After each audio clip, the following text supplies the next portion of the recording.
And we are back with today's Woman Show, speaking with Amelia Pillow, owner and master brewer with Shipping Port Brewery.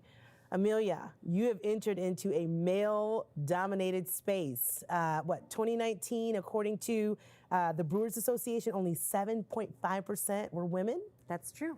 Wow, what made you decide to jump in? I've always been, a big person, 6'3" at this point, and a bit of a tomboy. So that didn't feel as daunting at the time that I entered the industry. But also, I wanted to do something creative that was also like physical and not just sitting at a desk all day. So it seemed like a good fit. And once I got in there, challenges arose.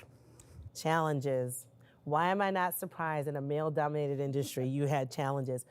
Tell us about it. Like, when you say challenges, was it discrimination? Was it just finding your voice? What were some of the challenges that you experienced? So again, like as a bigger woman, I had not really experienced a lot of people having low expectations of what I could do physically, and it is a very physical job, and having people take work out of my hands, being like, instead of like, can I help you, do you need help, assuming that I did, which, in some ways, that's a chivalrous mentality, except for in your workspace, where it's very demeaning. And also, pay scale was always, not to my benefit, and advancement was difficult, and it's pretty typical across all industries, for sure. It's just there were fewer people to share that camaraderie with about the circumstances. Sure. So for our he's for she's out there, they would say, this was just a nice gesture, or I was just trying to be chivalrous.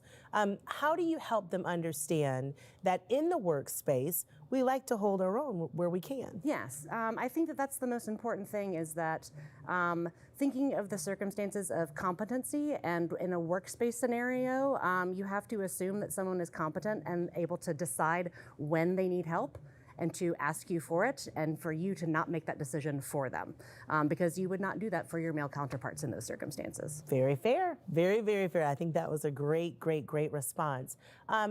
What is some advice? I mean, when you think about industries that are male-dominated, I think a lot of women are really, really intimidated. What are some advice or words of wisdom that you would give to women who are looking to go into an industry where there is not a lot of representation? I think that there are always networks of people within those industries, and tapping into that is really important. I, early on in my career, did not really want to do that because I wanted to be a brewer first and a woman second. That did not feel like the thing that I wanted to bring to the forefront of my career. But the longer I got into it, the more I realized that if women don't speak up about being in these positions and about their experiences in them, then there are fewer opportunities for people to relate to that and find their own place in it. So I think that there are societies, there are guilds, there are people to reach out to, and there are more and more of us every year. So I would tell people to reach out to the women that they can find in the community, and get like kind of their support. So what's next? Tell us, what are your plans for the future? So we only opened in June of 2021, so we're not yet a year old. The plans for the future are to continue to basically expand our portfolio of beers.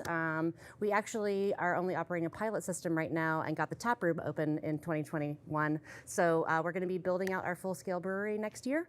And yeah, just continuing to build beer love in our community. I love it, because women like beer too. Amelia, thank you so very much for joining us today. Learn more about Shipping Port Brewery at todayswomannow.com. Go out, support the business. Looking forward. Thank you.